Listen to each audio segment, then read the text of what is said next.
औज़ुबिल्लाहिमिनश्शैतानिर्रजीम बिस्मिल्लाहिर्रहमानिर्रहीम रब्बी शरह ली सदरी व यस्सिर ली अमरी वहलुल उक़दतम मिन लिसानी यफ़क़हू क़ौली।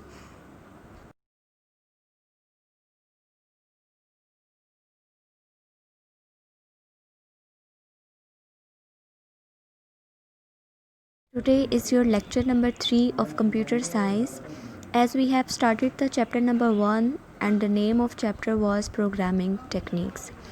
So I would like to share the highlights of previous lecture. We have studied about the first problem solving method, that is algorithm. We have studied what is algorithm and why is it important for problem solving in programming language. So here we go with the problem number 2, that is find the largest of 3 unequal numbers. ठीक है, आप लोगों ने क्या करना है, 3 unequal numbers लेने हैं और उनमें से जो लार्जेस्ट नंबर है, जो सबसे बड़ा नंबर है, you have to find that number. Unequal numbers क्यों स्पेसिफिकली यहाँ पे लिखा हुआ है कि क्योंकि आप कंपेयर ही उन चीज़ों को कर सकते हो जिनमें आप कोई डिफरेंस फील करो, राइट.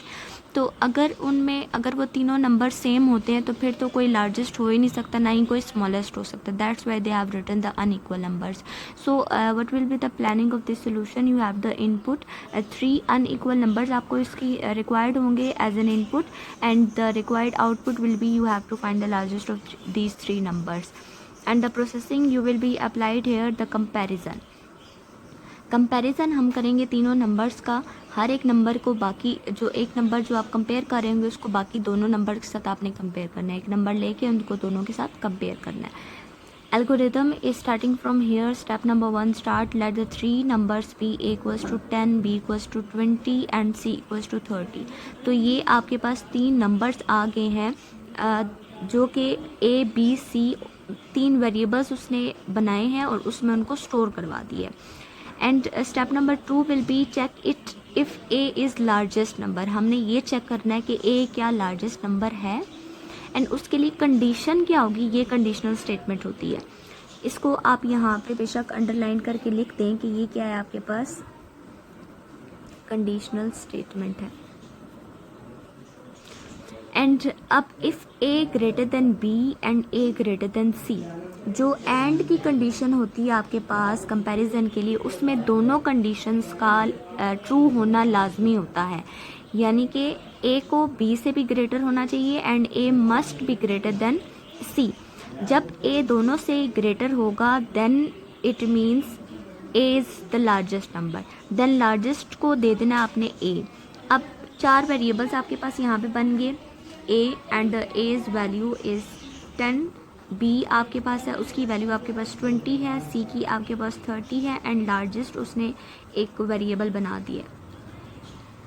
अब लार्जेस्ट एक वेरिएबल बना दिया. अब इसकी वैल्यू क्या होगी हम वर्किंग करेंगे तो उसके बाद हमें पता चलेगा. Otherwise go to step 4. अब a के पास आपके पास क्या था, 10, and 10 is greater then 20 and a means 10 is greater then 30. Is 10 is greater than 20? Is it true or false? It's false. And 10 is greater than 30. Is it true or false? It is also false. तो दोनों conditions आपके पास false जब आती हैं, the whole result will be considered as false. तो पूरा result क्या हो जाता है, false. It means a is not greater than a or nor greater than c. Then largest को a नहीं जाएगा. Otherwise go to step 4. Step 4 पे आप जाएंगे. स्टेप 4 आपके पास क्या आएगा कि check if b is the largest number. a आपके पास लार्जेस्ट नंबर नहीं है तो क्या हो जाएगा, b आप चेक करेंगे. And step number 3 will be skipped. अगर तो आपके पास यहाँ पे a बड़ा हो जाता, ठीक है, a आपको लार्जेस्ट नंबर मिल जाता, देन आप डायरेक्टली स्टेप 7 पे जाके उसको आउटपुट करवा देंगे. Now will check b as a largest number.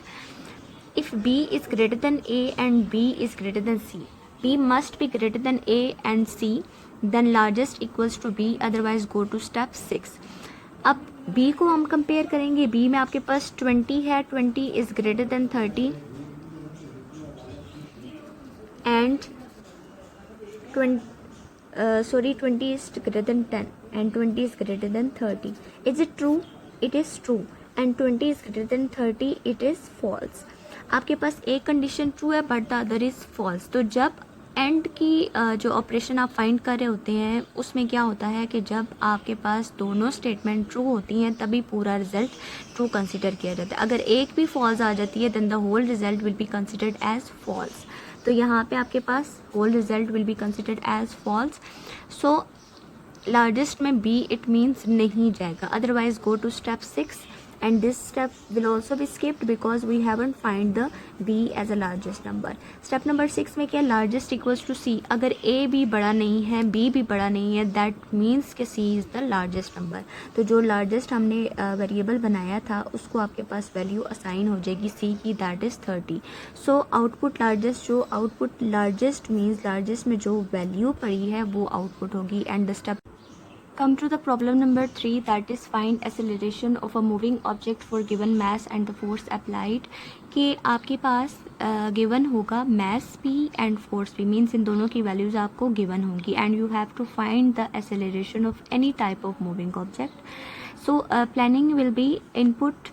आपके पास क्या होगी स्टेटमेंट में, जैसे मैंने आपको लास्ट लेक्चर में बोला था कि सारी चीज़ें आपके पास स्टेटमेंट में मौजूद होती हैं. You have to just understand that properly. Input आपके पास आएगी mass and force.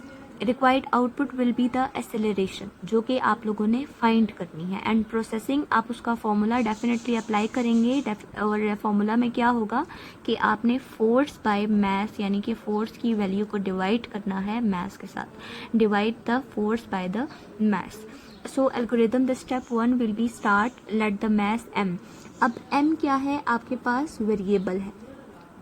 m is the variable in which the value 50 will be stored and the force F will be 15 and F is also the variable and 12 will be stored in F. So m में आपके पास चला गया 50 and F is equals to 20 in the memory. Step number 2, calculate the acceleration and A is also the variable. ए भी आपके पास क्या है, variable, जो कि आप लोगों ने फाइंड करना है. And a equals to f by m. अब इस एफ बाई एम का मतलब है कि एफ की जो वैल्यू है और जो मैस की मींस एम की वैल्यू है वो यहाँ पे अप्लाई होगी एंड उसके बाद इन दोनों को डिवाइड कर देंगे. A equals to 12 by 15. Whatever you will get will be stored in A. Like आपके पास अगर 20 आ जाता है तो यहाँ पे ये ए में स्टोर्ड हो जाएगा. And step number 3 will be output A. अब इस ए की जगह पे आपके पास जो उसकी वैल्यू है मीन्स 20 वो आउटपुट हो जाएगी and last step will be stop. And उसके बाद अब प्रॉब्लम नंबर 4 है find the volume of a cube. ये problem is for yourself assessment. ये आप लोगों ने खुद करनी है. प्रॉब्लम नंबर 4, इसमें कोई भी ज़्यादा मुश्किल बात नहीं है. अगर आपको नहीं समझ आती you can ask me. Problem number 5 भी आपकी जो है वो असेसमेंट है. You have to do it by yourself. Now come to the problem number 6. Problem number 6 is read marks m. अब यहाँ पे इन्होंने वेरिएबल नेम खुद ही आपको बता दिया है कि आप लोगों ने जो मार्क्स हैं वो m में करने. एंड रीड मीन्स कि आपने यूज़र से लेने हैं इनपुट, जो कि आप यूज़र से लेंगे.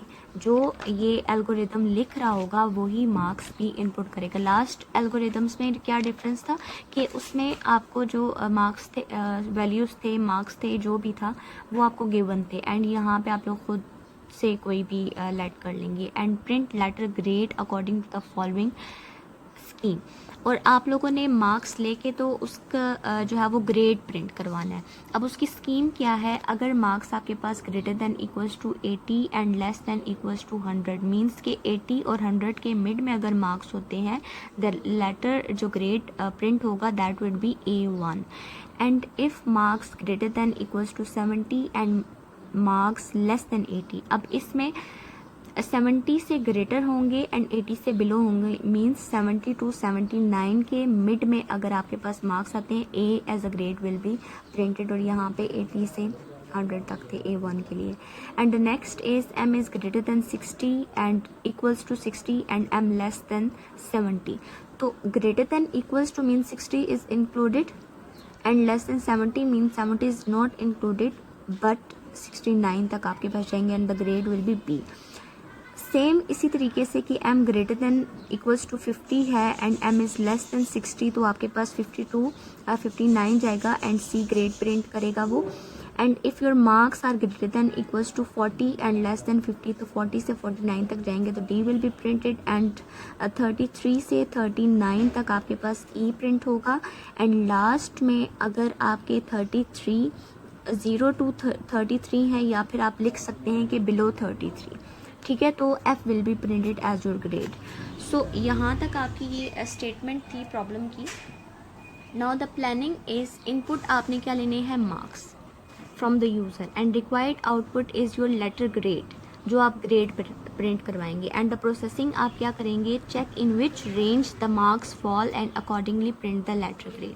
अब आप लोग चेक करेंगे कि कौन सी कैटेगरी में, कौन सी रेंज में आपके मार्क्स लाई कर रहे हैं एंड आप उसी के अकॉर्डिंग उसका जो ग्रेड है वो प्रिंट करवा देंगे। So it is very easy. Step number 1 start, let the marks be m। अब m में हम खुद ही लेट कर लेते हैं। मैं कहती हूँ कि हमारे जो मार्क्स है वो 60 है, आप कोई भी नंबर ले लें, ठीक है। हमारे मार्क्स मैंने बोल दिया कि वो क्या है, 60 है। Compare the marks. अब जो फर्स्ट जो आपके क्वेश्चन में थे, बारी बारी हम ये सारी जो कंडीशंस है ये अप्लाई करेंगे। The first was if m is greater than equals to 80 then print, उसके सामने ग्रेड क्या था, A1। एंड जो भी आप स्टेटमेंट प्रिंट करवाते हैं, प्रिंट की जो स्टेटमेंट होती है हमेशा डबल कोट्स में होती है। प्रिंट की जो स्टेटमेंट होती है that must be written in double quotes. जिस तरह से आपके पास कोटेशन मार्क्स अगर आपको नज़र आ रहे हों, तो ये जो प्रिंट की स्टेटमेंट होती है उसको हम हमेशा क्या करते हैं, डबल कोट्स में लिखते हैं। Otherwise go to step 4। अब हमें जब हम एल्गोरिदम लिख रहे होते हैं तो हमें नहीं पता होता कि हमारा कौन सा जो है वो आएगा, लेकिन आपको ये पता होना चाहिए कि अगर इसके इक्वल अगर आ जाता है तो उससे अगला स्टेप होगा कि आप उसको आउटपुट करवा देते हैं। जहाँ पे भी जितने भी स्टेप, आपको नंबर ऑफ़ स्टेप्स नहीं पता होते स्टार्ट में, ठीक है, तो आप जो स्टेप नंबर है उस टाइम पे आप उसको एम्प्टी छोड़ सकते हैं। After completing your algorithm you can mention the step number, right. And अब मैं इसके साथ कंपेयर करूँगी कि मैंने 60 लिखे हैं, are 60 greater than equals to 80, is it true और फॉल्स? इट इज़ फॉल्स, कि 60 जो है वो ग्रेटर देन या फिर इक्वल नहीं है 80 के। सो गुड, हम स्टेप अब नहीं है ये, देन हम उसको प्रिंट नहीं करवा सकते उसका ग्रेड है। अदरवाइज अगर तो आपके पास येस की फॉर्म में अगर तो कंडीशन ट्रू है तो ये वाली स्टेटमेंट होगी, अगर कंडीशन फॉल्स है तो अदरवाइज के बाद वाली जो स्टेटमेंट होती है that will be applied on this. And otherwise go to step 4 and step 4 is, अब क्योंकि हम लोग के पास ये चीज़ ट्रू वाली नहीं एग्जिस्ट कर रही थी तो हम जो स्टेप नंबर 3 है दैट विल बी स्किप्ड, ये स्किप हो जाएगा। अब कंपेयर करने हमने मार्क्स सेकंड जो क्राइटेरिया दिया हुआ था that was m is greater then 70। अब आप चाहें तो आप वो पूरा भी लिख सकते हैं, लेकिन इन्होंने शॉर्ट फॉर्म में लिख दिया। अगर वो ग्रेटर देन 70 है, 60 is greater than equals to 70, is it true? No. Is it false? It is false. Then print grade A. We will not print the grade A, otherwise go to step 6। तो इसी तरीके से step 5 जो है वो skip हो जाएगा। अब कंपेयर करना है हम लोगों ने 60 वाले को। If m is greater than equals to 60, अब ये इसके ग्रेटेड तो नहीं है but 60 is equals to 60। It means कि आपकी जो ये वाली स्टेटमेंट है this is true and grade B आपके पास जो होगा वो प्रिंट हो जाएगा। Otherwise go to step A. अब क्योंकि हम लोगों ने क्या करना है, ग्रेड बी हमारा प्रिंट हो गया है, तो अब हम किधर जाएंगे, प्रिंट हो जाएगा, तो अदरवाइज गो टू स्टेप 8। हम स्टेप 8 पे नहीं जाएंगे, ये चीज़ नहीं होगी आपके पास, आप उसी के बाद वाले स्टेप आएंगे। एंड स्टेप 13 पे हम लोग जाएंगे जो कि यहाँ पे स्टॉप हो जाएगा, ठीक है। तो ये सारी चीज़ जब हमें रिक्वायर्ड आउटपुट मिल जाती है तो जो रिमेनिंग होता है वो सारी चीज़ क्या हो जाती है, false, and that all will be skipped. Students, here's your diary. You have to do the practice of the problems which I have given to you from problem number 2 to problem number 7. For at least 3 times each. आपने हर एक problem की at least 3 times practice करनी है and proper working के साथ, जिस तरह से मैं आपको सिखा रही हूँ। अदरवाइज़ आपको ये एल्गोरिदम्स में आगे प्रॉब्लम होगी अगर आप इसकी प्रॉपर प्रैक्टिस नहीं करेंगे। I am expecting good from you all and thank you so much. Take care of yourself. अल्लाह हाफिज़, फ़ी अमान।